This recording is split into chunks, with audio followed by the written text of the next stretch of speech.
Welcome back to the channel, guys. So yesterday we talked about the foamy build, the foamy camper trailer to go back behind on the Harley, and we talked about a lot of different stuff on that particular video.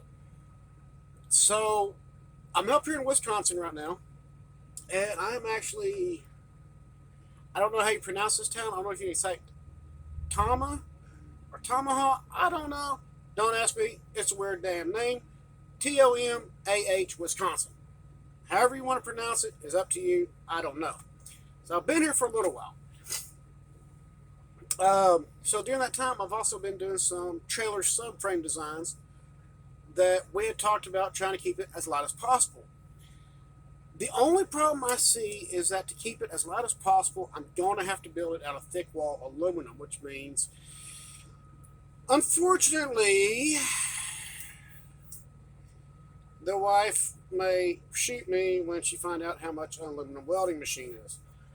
Now you can, of course, get a TIG machine, a good one through Harbor Freight,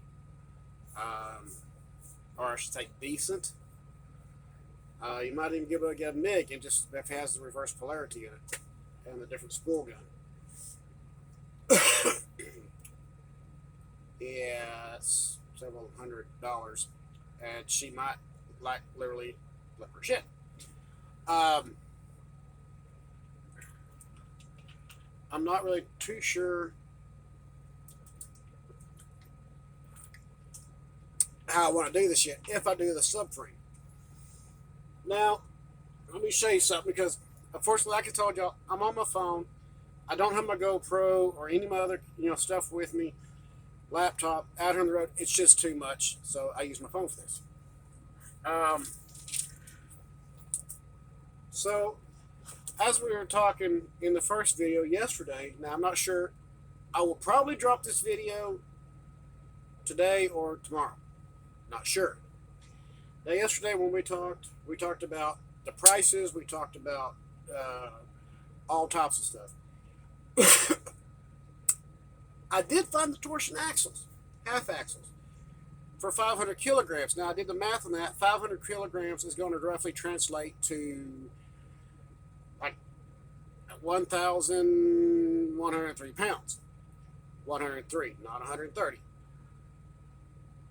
So that's more than sufficient for what I need. Now, the ones I found were made over Britain. I'm leaning a little bit more towards the Britain version. And the only reason being is they're still using a standard bearing, tapered bearing, much like everybody else is, and the same brand that we get over here in the U.S. But their tolerances on welding and the system itself is tighter. I'm not saying anything bad against my own country. However, it's truth. I mean, a lot of stuff made over in Europe, Germany, UK, Scotland, Ireland. Their I guess quality control is a whole lot stricter. Um, I would love to find a good manufacturer here that I know for sure has 100% top notch quality control. There, I know they're out there. It's just a matter of finding it. But I did find those for $228 for the set with hubs. That's a steal, and that was on Amazon.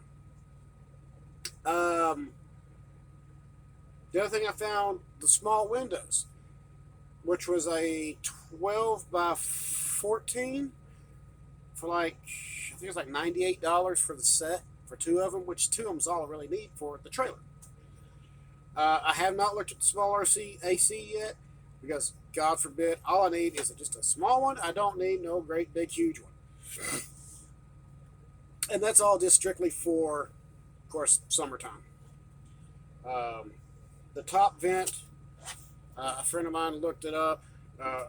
He has a camper, which he has it stored at a camper lot that he rents out, and he called them. They gave him a price of $28 for one of the top vents. Yeah, top vent. That's it. That's what it's called. So really, a lot of the materials aren't looking too awful bad. I mean, other than The epoxy resin through Tap Plastics is going to be $111 to $179. That was on their web when I talked to them.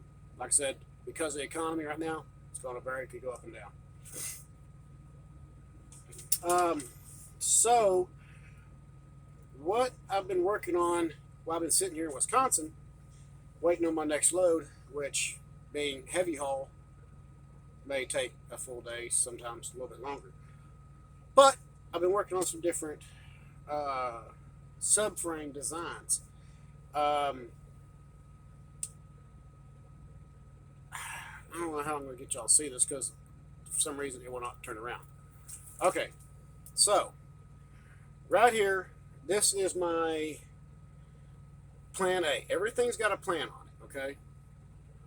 So plan A is basically what I like to call a stacked H pattern because it has the bar coming all the way down with a bar at each end and right there in the center for the wheels to be bolted to.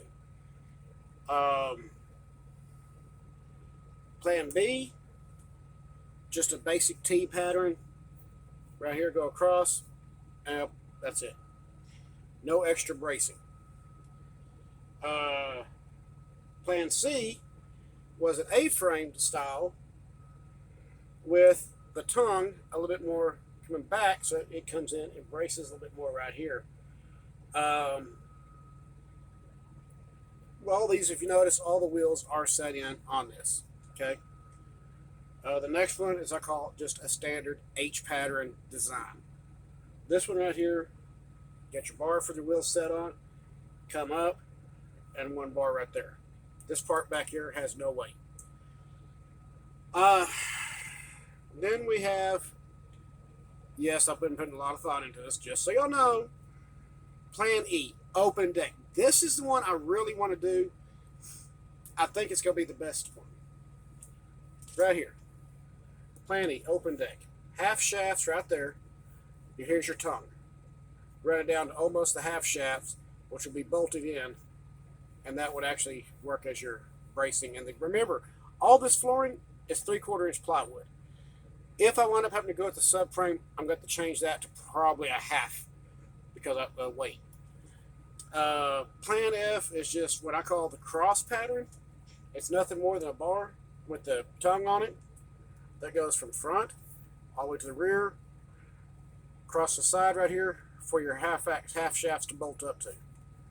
And then, of course, the alternate plan, which I really do not want to do, is this one, which is your A-frame style, tongue coming all the way down through, and your wheels on the outside.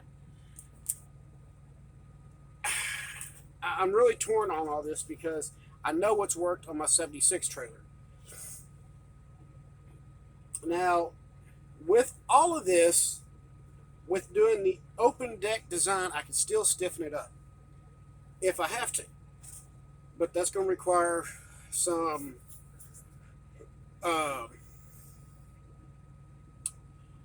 aluminum L bracket, heavy gauge. Might be able to get that from Home Depot. Don't know. And then go with the L bracket. You got your floor right here. L bracket coming up like this. So you're up here and like this. And then with the sandwich the wall and everything with another bracket here bolted through.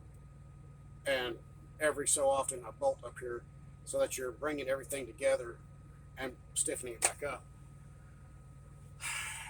So there's that idea.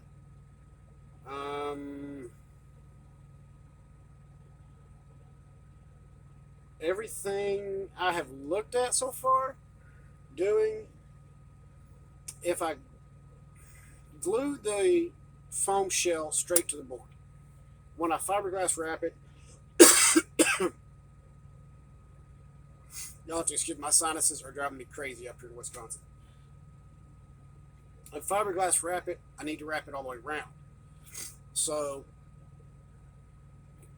that is something else I have to look at. Because originally I thought about this open deck design with the fiberglass fender wells, which I'd have to create. Not a big deal. They're going to drop about, what, a pound, 2 pounds? Every little bit of weight helps.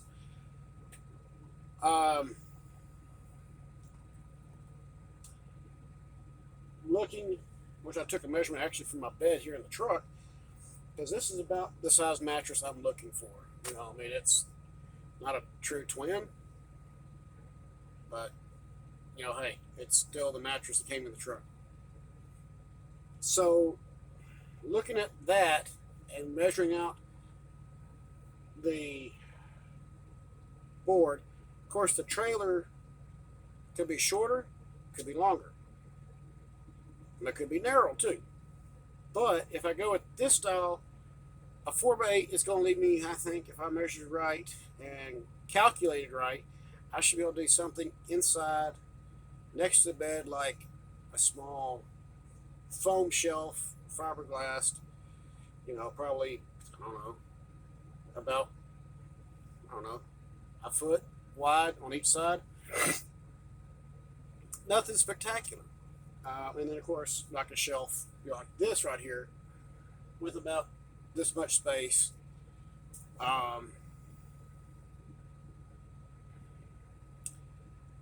And being able to keep my headroom up. Now, I gotta get the floor built and the walls built first, because this has to be kind of low profile and it has to be based off my solo, not my sidecar. The next thing is that I really don't want to go any taller than the rear of my tour pack. I want to try to stay within the same contours of the bike. However, with saying that, if I pull it behind my sidecar rig, it's going to be taller than the tour pack. One, because it's got a different tour pack on it. Two, my sidecar rig actually sits like an inch and a half lower than my solo, and that is because the brake front end, instead of, you know, like your solo front end, well, like this. Your solo front end's like this, you know, like to say like this. A sidecar rig is out just a little bit, so it actually lowers the bike down some. So either way, the trailer's going to ride like this a little bit. So I've got to make sure it's still low to the ground, but can still have plenty of clearance, plenty of top clearance. If I still had my Gold Wing, which was originally supposed to be my cross-country bike, this would be a lot easier to design. I may borrow a friend's Gold Wing when I start doing this, just to do this. Not sure as far as the frame wise. I'm going to do some tests on this.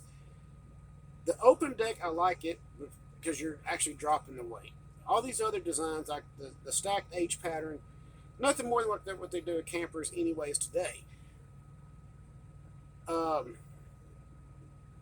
I just got to figure out how I want to do this all. So, do I want to keep the weight down? If the open deck works better, that's what I'm going to go with. If I have to start bracing up around the edges to make sure it doesn't do this number or this number or this number, then we're going to just change the design. I want to keep it as light as possible. So with that, also, with saying that, the next thing is that has to be looked at is the I'm tired.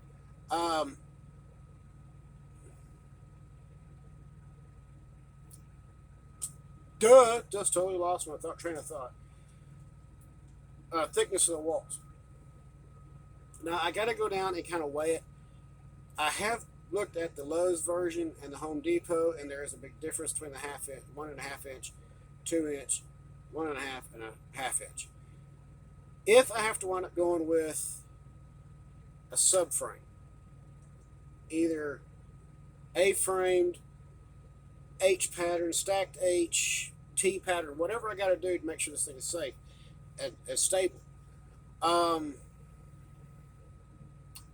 I'm going to have to change the walls and the ceiling to probably half inch. Now I may do the walls in 1 inch and then everything else half inch.